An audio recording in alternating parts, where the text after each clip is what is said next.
नाजरीन आदाब, मुंसिफ टीवी में आपका खैर मकदम है। आप देख रहे हैं हेडलाइंस उर्दू। सबसे पहले नजर डालते हैं सुर्खियों पर। सुर्खियों को पेश करने में ताउन किया है डॉक्टर ऑर्थो ऑयल के साथ साथ डॉक्टर ऑर्थो कैप्सूल्स साथ लेना ना भूलें।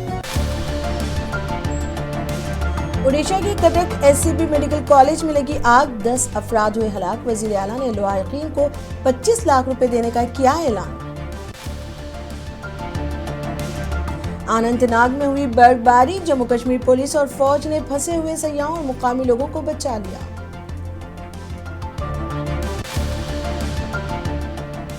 तेहरान के ईंधन डिपो पर इसराइली हमले, माहौलियाती तबाही के मुतरादिफ, ईरान के वजीर खारजा का बयान।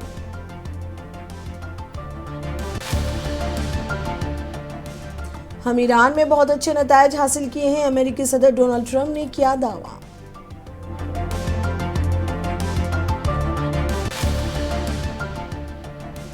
इसराइली फिजाइया ने मगरबी और वस्ती ईरान में 200 से ज्यादा अहदाफ पर किए हमले, मिसाइल और दिफाई मुकामात को बनाया निशाना। सुर्खियों को अब खबरें तफसील से। उड़ीसा के कटक एससीबी मेडिकल कॉलेज के ट्रॉमा केयर आईसीयू में आग लगी। इस हादसे में 10 अफराद हलाक हो गए जबकि मुतादिद अफराद जख्मी हो गए। वजीर आला मोहन चरण मांझी ने सूरत हाल का जायजा लिया। उन्होंने जेर इलाज मुतासरीन से बात की। वजीर आला ने इस हादसे में मरने वालों के लवाहिकीन को 25 लाख रुपए देने का ऐलान किया और आग लगने की तहकीकात का भी हुक्म दिया।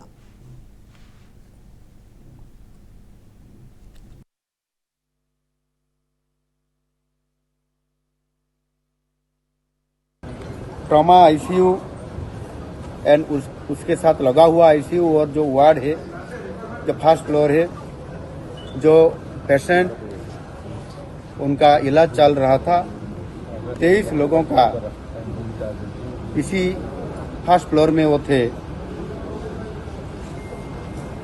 जो अग्निकांड हुआ इसी टाइम में, उसमें से 7 लोगों का अग्निकांड के वजह से उनका मौत हुआ और उनको शिफ्ट किया गया और शिफ्ट करने के बाद और 3 लोगों का भी मौत हुआ। और जो हमारा कर्मचारी लोग, सिक्योरिटी और लोग जो मेडिकल कर्मचारी है, उनका रेस्क्यू ऑपरेशन में जो भाग लेने वाले, वो भी अपना लाइफ को रिस्क लेते हुए उनको रेस्क्यू ऑपरेशन किए और वो भी आहत हुए और उनका भी अभी इलाज चालू हो रहा है। विशेष रूप से हमने पहले से हमारा सरकार आने के बाद ही हमने एक निर्देश डिपार्टमेंट को दिए थे कि कैसे भी हमारा जो फायर सेफ्टी को अच्छा करने के लिए इसी आधार पर हमने निर्देश दिए थे। और इसके लिए भी जो हमारा करेंट जो फाइनेंशियल ईयर है, इसके लिए हमने 420 करोड़ का बजट में प्रावधान हमने कर चुके हैं और उसका भी काम अभी चालू है। जो हमारा फाइनेंशियल ईयर बजट ईयर है जो 2026-27 में, इसके लिए भी हमने 400 करोड़ का प्रावधान रखे हैं। वो जो बजट में हमें प्रावधान किए हैं, वो पहले हमारा सरकार आने के बाद ही हर साल में हमने सेफ्टी मेजर्स के लिए, फायर सेफ्टी के लिए स्वतंत्र ध्यान रखते हुए हमने बजट को बढ़ावा करते हुए वो काम कर रहे हैं। और अगले दिन के लिए भी निश्चित रूप से कैसे अच्छा ढंग से उसको प्रावधान किया जाएगा।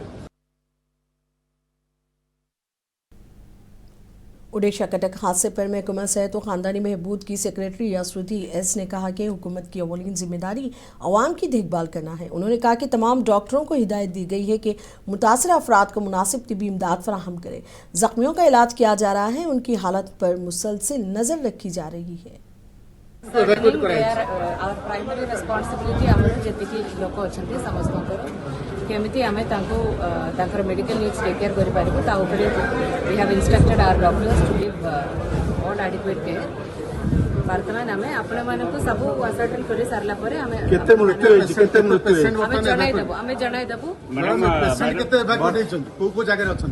शुणु वर्तमान मु मेडिसिन आईसीयू रे अच्छी। वर्तमान ये आमर 5 जन अच्छा, दे आर सेफ। आम बाकी सब जगह में गला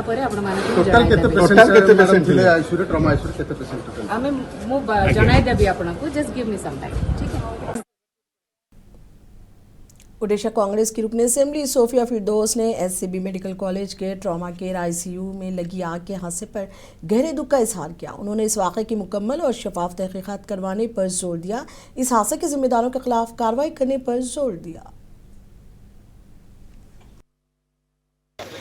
निश्चित रूप में judicial inquiry, high level inquiry हम सबका डिमांड है, हाई लेवल इंक्वायरी हो, समय के अंदर हो और समय के अंदर सामने भी आए और समय के अंदर सिस्टम सुधार करनी है, सुधार भी किया जाए। आप तो टेक्निकली देखिए, खामी कहाँ था आपने देखा होगा। देखिए वो तो मैं पूरा कमेंट नहीं कर पाऊंगी, बट जो देख के लगा कि फायर सिस्टम काम नहीं करा, स्प्रिंकलर काम नहीं करा, कि जो ऑपरेटर्स थे वो लोग भी नहीं चला पाए, तो ऑपरेटर्स ट्रेंड थे कि नहीं थे, कहाँ से एम्प्लॉय थे, डायरेक्टली आउटसोर्सिंग थे, फायर जिम्मेदारी में कौन है, डिपार्टमेंट का क्या रिस्पॉन्सिबिलिटी है, मॉनिटर नहीं हुआ, तो ये सब सेटलमेंट डेफिनेटली गैप है और ये गैप को जल्द से जल्द इंक्वायरी होकर सामने आने की जरूरत है एंड आगे में सुधार की जरूरत है। जम्मू कश्मीर के ज़िले अनंतनाग के बुलंद व बाला इलाके संथन पास में शदीद बर्फबारी की वजह से सयाह और मुकामी अफराद फंस गए थे। जम्मू कश्मीर पुलिस और भारतीय फ़ौज ने मुश्तरका कार्रवाई करते हुए 214 सयाहों और मुकामी लोगों को बाहिफाजत निकाल लिया। इतलात के मुताबिक अचानक होने वाली शदीद बर्फबारी के बाइस सड़कें बंद हो गई और मुतादिद गाड़ियाँ संथन पास के करीब फंस गई। सूरत हाल को देखते हुए पुलिस और फ़ौज की टीमें फौरी तौर पर हरकत में आईं और मुश्किल मौसमी हालात के बावजूद कामयाब रेस्क्यू ऑपरेशन अंजाम दिया।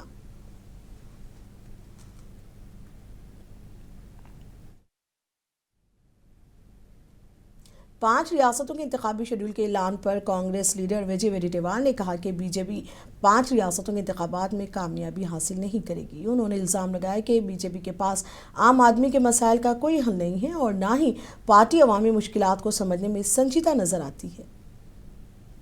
एसआईआर लगाकर कोशिश की गई थी कि विरोधियों के वोट को कम करना, वोट को काटना, उनको यादी में नाम डिलीट करना, ये प्रयास हुआ था और ये जानबूझकर इस तरह का निर्णय इलेक्शन कमीशन ने लिया था उसको, ताकि उसके अधिकार क्षेत्र के बाहर था।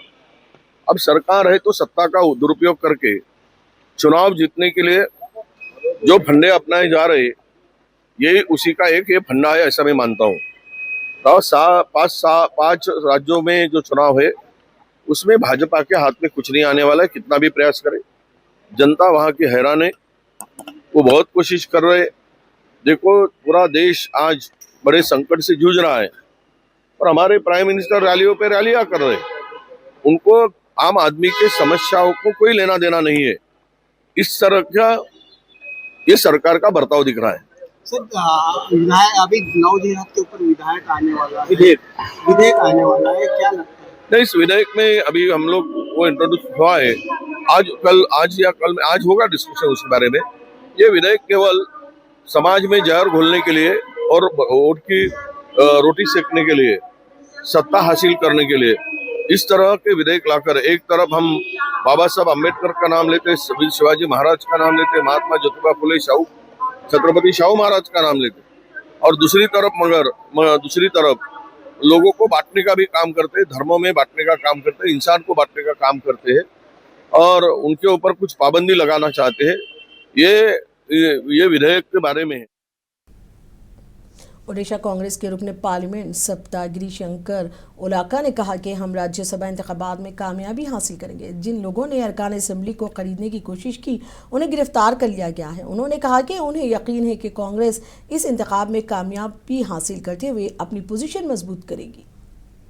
हम लोग जीतेंगे इलेक्शंस, हमारे सारे एमएलए एक साथ थे एंड बहुत अच्छा माहौल है। जो लोग हॉर्स ट्रेडिंग करने की कोशिश कर रहे थे वो अरेस्टेड है एंड धीरे धीरे उनका नाम भी सामने आएगा। Thank you. हम लोग जीतेंगे इलेक्शंस, हमारे सारे एमएलए एक साथ थे एंड बहुत अच्छा माहौल है। जो लोग हॉर्स ट्रेडिंग करने की कोशिश कर रहे थे वो अरेस्ट। बिहार में राज्यसभा के इंतखाबात पर वजीर विजय कुमार चौधरी ने कहा है कि इंतखाबी अमल जारी है। उन इंतखाबात में एनडीए के तमाम 5 उम्मीदवार वाज़ेह अक्सरियत के साथ कामयाबी हासिल करेंगे। कि 5 एनडीए के उम्मीदवार प्रबल और प्रचंड बहुमत से जीतेंगे, किसी को कोई संशय नहीं है।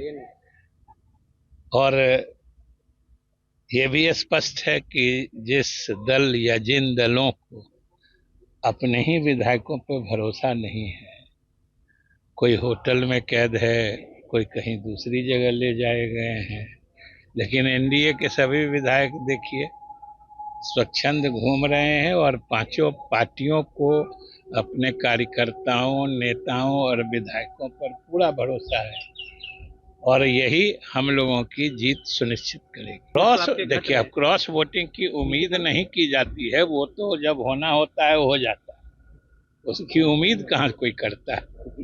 वो तो खास परिस्थिति विशेष में हो जाता है, उसकी उम्मीद या उसकी प्लानिंग नहीं की जाती। हमारी कमी है इस चुनाव की, तो यही खासियत है ना कि 5 उम्मीदवार को जीतना है। प्रथम चरण मतलब राउंड जो माना जाता है, प्रथम चक्र में हो, द्वितीय चक्र में हो, तृतीय चक्र में हो, और अंत में जिसको सबसे कम वोट रहता है वो छट जाते हैं। 11 मौनवाजों बशमूल एक डिविजनल कमेटी मेंबर जिस पर 22 लाख रुपए का इनाम था, काला हिंदी जिले में ओडिशा पुलिस के सामने खुद सुपुर्दगी अख्तियार की। ओहदेदारों ने कहा कि उन्होंने अपने हथियार ओडिशा के डीजीपी वाईबी घरानिया, एडीजी संजीव पांडा और दीगर सीनियर ओहदेदारों के सामने डाल दिए।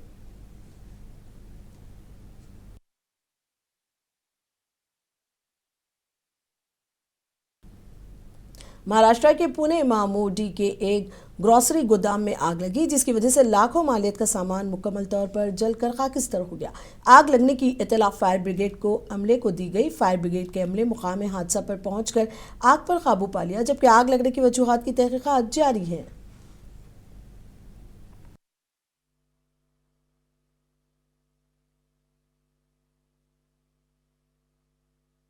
सर 4:45 बजे हमें मेन फायर स्टेशन से कॉल मिला कि किराना दुकान को आग लगी है, तो प्राधिकरण फायर स्टेशन की गाड़ी तुरंत रवाना हो गई। जब यहाँ पे आके देखा तो पूरे किराना दुकान को आग लगी, तो इसको 6 शटर थे, पूरे लॉक थे और पूरा हीट हुआ था, पूरा रेडनेस हो गया था। तो आग बुझाने के लिए थोड़ी स्टार्टिंग में दिक्कत हुई, तो एक एक शटर हमने ओपन करके अंदर से आग बुझाई है। तेल के डब्बे कम से कम 50 से 60 हमें दिखे, जो हमारे लिए वो डेंजर था कि अगर वो बॉइलिंग हो रहा था, अगर वो फूट जाता तो डेंजर हो जाता था। और उसके पीछे एक वखर का दुकान था, तो हमारे लिए सबसे प्रायोरिटी था कि अगर आग बढ़ जाती है तो आग आगे बढ़ जाएगी। तो एक गाड़ी हमने आगे रखाई और एक गाड़ी पीछे रख के हमने आग पूरी तरह से बुझाई है।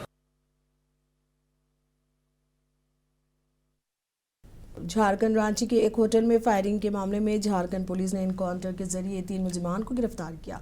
यह एनकाउंटर धनबाद में सुबह हुआ। एसएसपी प्रभात कुमार ने कहा कि मुलजिमीन की सही तादाद नहीं बता सकता, क्योंकि कुछ अब फरार हो गए हैं, उनमें से 3 जख्मी हो गए और टीम दूसरों को पकड़ने की कोशिश कर रही है।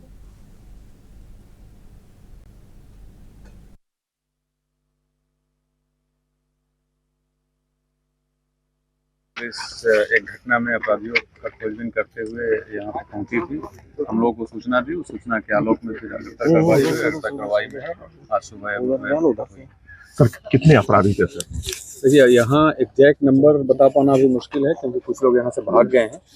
3 इंजर्ड हैं और जो भागे हैं उसकी गिरफ्तारी के लिए टीम लगी हुई है। तो एग्जैक्ट नंबर अभी बता पाना मुश्किल। रांची क्या उसमें भी वो शामिल? एक होटल में वहाँ फायरिंग हुई थी, उसमें ये सारे लोग इन्वॉल्व हैं, साजिशकर्ता भी हैं, जो स्पॉट पे था वो लोग भी इन्वॉल्व है। उसी में रांची पुलिस की टीम आई हुई थी। और यहाँ जो एक घटना हुई थी 20 फरवरी को, जिसमें आरा मोड़ के आसपास जो फायरिंग हुई थी, उसमें भी जो मेन साजिशकर्ता है वो भी इसमें मौजूद था। प्रारंभिक लेवल पे अभी यही पता चला, बाकी डिटेल पूछताछ। ईरान के वज़ीर ख़ारजा अब्बास इराक़ची ने कहा कि तेहरान में ईंधन के डिपों पर इसराइल की बमबारी बैनुल-अक़वामी क़ानून की खिलाफ वर्जी है और माहौलियाती तबाही है। इराक़ची ने कहा कि सोशल मीडिया पर एक पोस्ट में कहा कि मुकामी लोगों को उनकी सेहत और तंदुरुस्ती को तवील मुद्दती नुकसान का सामना करना पड़ता है। मिट्टी और ज़ेर ज़मीन पानी की आलूदगी से नस्ली असरात मुरतब हो सकते हैं।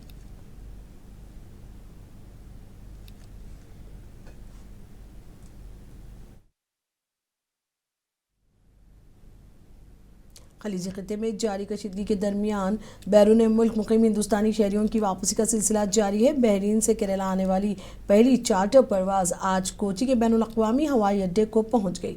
इस परवाज के जरिए 192 हिंदुस्तानी शहरी वतन वापस पहुंचे, जिनमें ज्यादातर का ताल्लुक रियासत केरला से बताया जा रहा है। हुक्काम के मुताबिक यह खुसूसी परवाज खलीजी ममालिक में पैदा होने वाली गैर यकीनी सूरत हाल के पेश नज़र चलाई गई ताकि वहाँ मुकीम शहरियों को महफूज तरीके से वापस लाया जा सके।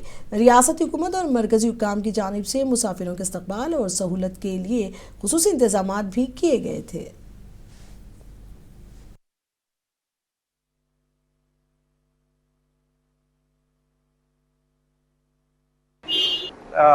Currently we are facing the same issue in there, and we are facing it's been like more than 10 days now. It's all similar now, and some people are still they are panicking, and there is a lot of community they are arranging chartered flights now.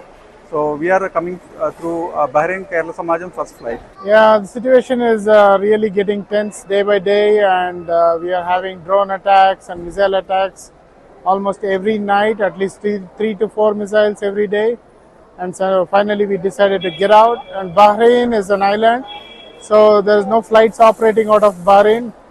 The only link from Bahrain to Saudi is a causeway, and we had to take a bus, which Kerala Samaj arranged for a bus for us, and we, a family of around 12 people, got together, booked our tickets. We thank Kerala Samaj for organizing all these things, and we made it through successfully.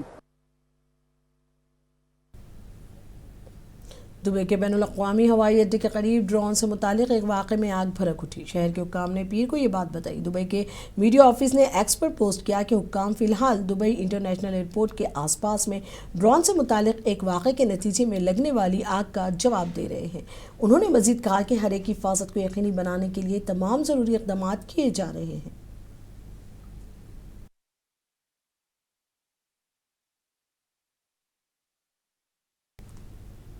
Air India और air India express पीर को मशरिक़ वस्ता के लिए और वहां से 48 तयशुदा और गैर तयशुदा परवाज़ें चलाई गई।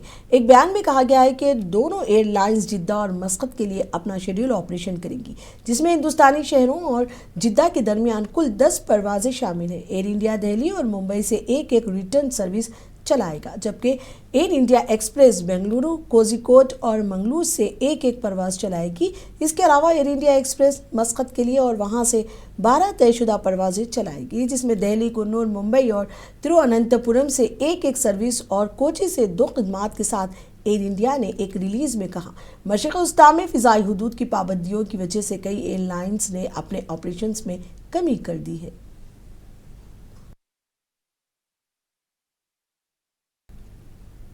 अमेरिकी सदर डोनाल्ड ट्रंप ने कहा कि हम ईरान में बहुत अच्छे नतायज हासिल किए हैं, अस्करी तौर पर बहुत मजबूत नतायज हैं। हम आपने हुर्मुज़ की पॉलिसिंग के बारे में ममालिक से बात कर रहे हैं, क्योंकि वो वही है जो तेल के लिए इस पर इन्हिसार करते हैं। अमेरिकी को वहाँ से बहुत कम तेल मिलता है। चीन आपने हुर्मुज़ से 90% तेल हासिल करता है। ट्रंप ने कहा कि हमने बुनियादी तौर पर ईरान को शिकस्त दी है। Talk about, but there's not much I can say to you about them. So one of those little problems in life. We had some very good results today, as you probably heard, in Iran. Very strong results militarily.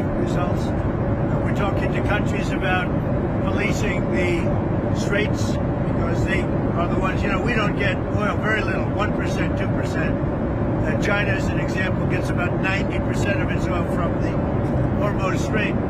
And nice to have other countries police that with us, and we'll help. We'll work with them militarily. As far as I'm concerned, we've essentially defeated Iran. I guess they can have a little bit of fight back, but not much. Not much. We've taken out their air forces. We've taken out their navy. We've taken out their air defense. There's no air defense whatsoever.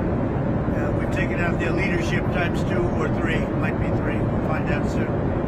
But militarily, it's been amazing.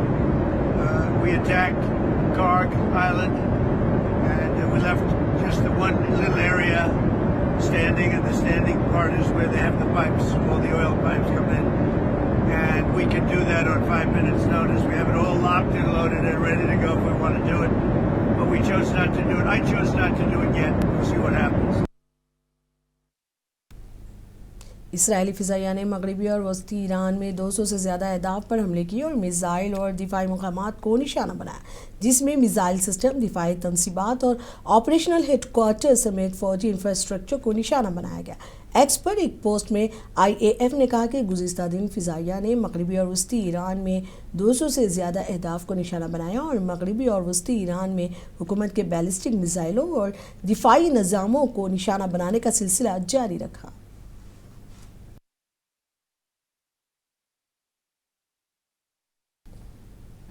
Michigan की इबादतगाह पर हमला करने वाले एक शख्स का भाई, जो इस माह के शुरू में इसराइली फ़िज़ाई हमले में मारा गया था, हज़बुल्लाह का कमांडर था। इसराइली फ़ौज ने यह दावा किया। इब्राहिम गज़ाली 5 मार्च को हमलावर के 3 दिगर रिश्तेदारों के साथ लेबनान में मारे गए थे। एक हफ्ता कबल हुक्काम ने इल्ज़ाम लगाया था कि गज़ाली ने अपनी कार डेट्रॉइट के बाहर एक बड़ी इबादतगाह में घुसाई और सिक्योरिटी की जानिब से उन पर फायरिंग के बाद खुद को हलाक कर लिया। FBI के डेट्रॉइट ऑफिस, जो हमले की तहकीकात कर रहा है, इब्राहिम गज़ाली के बारे में इसराइली फ़ौज के दावों पर तबसरा करने से इनकार कर दिया।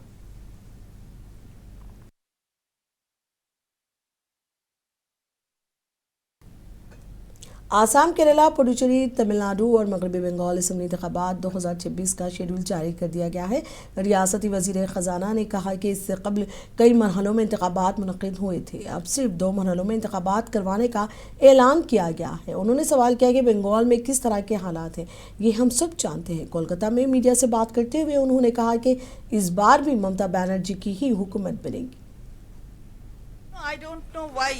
Sometimes they do it in 8 phases, and even this time the other 4 states, including the Union Territory, they are having 1 phase election. Now ECI has found it fit to have 2 phases election here. Why? What is the reason behind it? There is something behind the veil, and something is working behind their mind. So here we say that nothing will actually find place here. Whatever they think that they'll be able to do, it's of no good, because here people know what to do.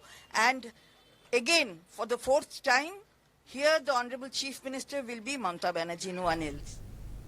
मरकज़ी वज़ीर इंतज़ाम इलाक़ा पुडुचेरी के साथ मुल्क की 4 रियासतों के लिए इलेक्शन कमीशन ने असम्बली इंतखाबात का इनेकाद का ऐलान कर दिया है। महाराष्ट्र कांग्रेस पार्टी के लीडर नाना पटोले ने अपने ख्यालात पेश किए। उन्होंने कहा कि हर 5 साल में इंतखाबात होते हैं। इंतखाबात और नताइज को लेकर जो वक्फा है, इस पर एतराज़ जताते हुए कहा कि जैसे इंतखाबात ख़त्म होते हैं, अंदरून 1-2 दिन में वोटों की गिनती का अमल शुरू होना चाहिए, वरना लोगों का इलेक्शन कमीशन पर एतमाद कमज़ोर हो जाएगा।